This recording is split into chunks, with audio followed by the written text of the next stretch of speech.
Hey everybody, this is my response to Bruce Fearnoarts' unattainable records thread. I don't like to use the word grails myself. I'm not one that kind of is actively, has a huge want list and is actively searching for things. I kind of more prefer to kind of let the vinyl mojo work its magic, and whatever comes to you as you're out in the wild will come to you in time. But I do have lots of records, of course, I would like to find.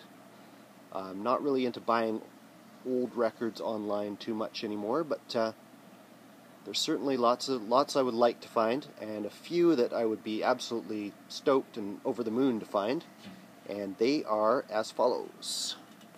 The first one is, you can see that. That is Eddie Floyd, I've Never Found a Girl, on Stax. Reason for that one is the title track was covered in reggae and was done at Studio One. Before you know it, they had Jackie Matu did an instrumental version, there was a dub version, Prince Jazzbo did a DJ version called School, and there was an instrumental by Big Willie called College Rock, which is what gave the tune its name. But basically it was the same Eddie Floyd melody that they were playing. And from then on it just kept getting versioned over and over and over again, to the point where there's probably hundreds of tunes based on that song. And it's one of my favorites. It's not that hard to record to get, I don't think. You can get it pretty reasonably online. It's just I never see his stuff at record fairs or in stores. I have one other album by him, but I have never seen that one. So that is one I would definitely love to find, just to have the original cut of that song. Number 4, I guess. I'll start from bottom to top. Number 4 would be this one, Shuggie Otis, Inspiration, Information. I have 2 other ones by him I was lucky enough to find very reasonably priced, excellent shape copies of. Freedom Flight and Here Comes. I first got onto him when Luaka Bop put out the reissue compilation that they did.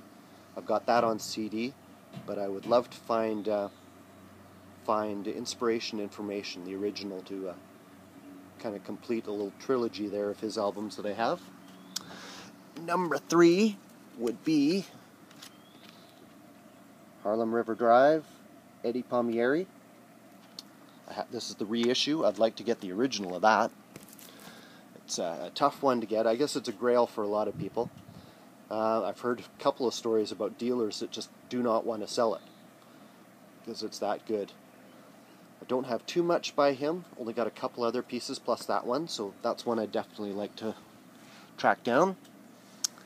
And number 2, I have this on CD. I would love to find the vinyl of it. Yabby You, Jesus Dread, 1972 to 77. This is on the Blood and Fire label.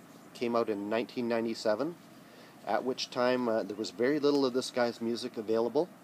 So this was kind of a epic reissue. Some of the deepest, most spiritual roots reggae out there.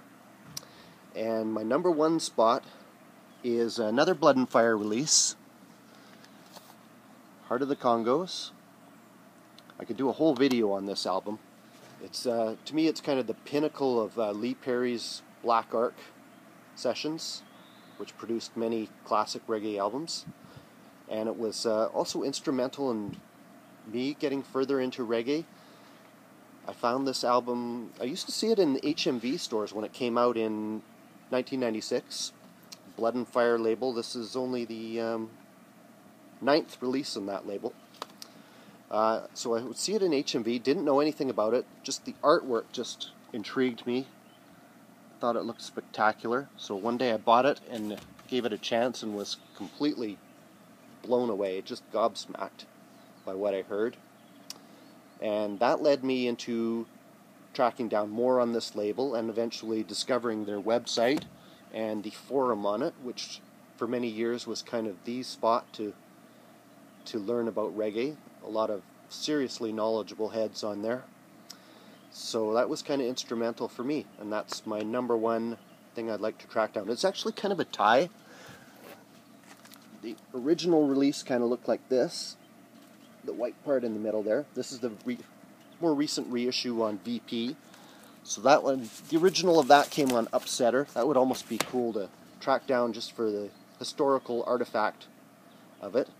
But logically, I would also like to get this one just for the incredible collage artwork that they did, and the remastered sound and extra bonus tracks.